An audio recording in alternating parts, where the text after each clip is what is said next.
We are love, that's what we are.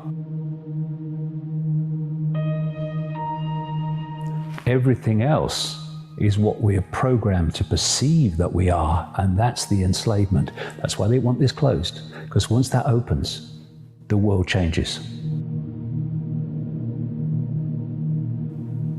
I tell you how inverted and how insane this world is. You've heard what I've just said about who we are. I've been saying it for 30 years. And I'm called a racist. That's the madness of it all.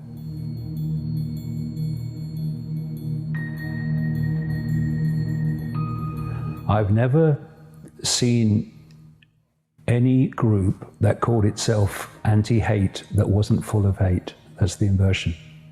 An irony, the person they're calling a racist hater says we're all each other, and the divisions of race and color and creed and sexuality, just illusions, brief experiences. We are each other. And try dividing and ruling that.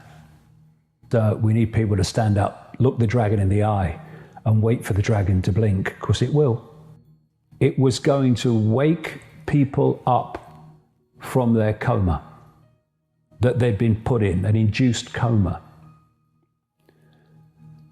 The most awake would be affected first, but eventually people then solid gold in coma were going to start to awaken, and they were going to start to see that the world, reality, who they were, is not who they thought it was. The other thing I was told would happen as a result of this truth vibration change, and this is why I called it truth vibrations, was that all that had been hidden from us was going to come to the surface where we could see it. And when I think back to the world of March 1990, there was absolutely no evidence that anyone was awakening to anything, and certainly not that all that had been hidden from us was coming to the surface. And now we look now. I've watched over this 30 years, particularly over the last 10, even more over the last 5, more over the last 2, more and more people just looking with new eyes at the world, reevaluating the world, asking questions they wouldn't have asked before. And what's happening in people, those people, is that their consciousness is shifting. It's starting to expand. And as it expands, it moves beyond the 5-sense prison. And it starts to access consciousness, awareness outside of this reality.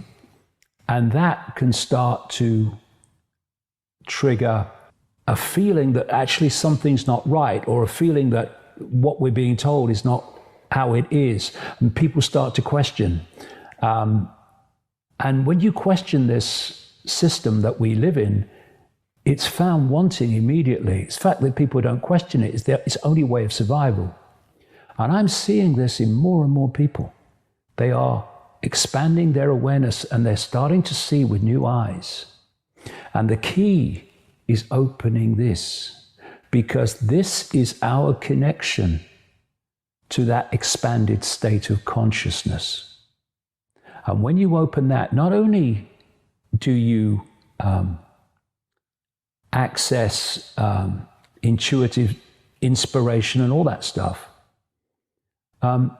you lose the fear that is the human prison.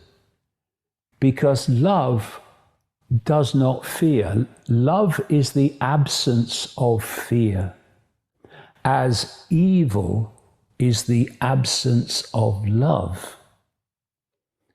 And so this gives you an extraordinary freedom where you just do what you know to be right, and you just say what you know to be right. This has a power of its own, because this is what's going to change the world.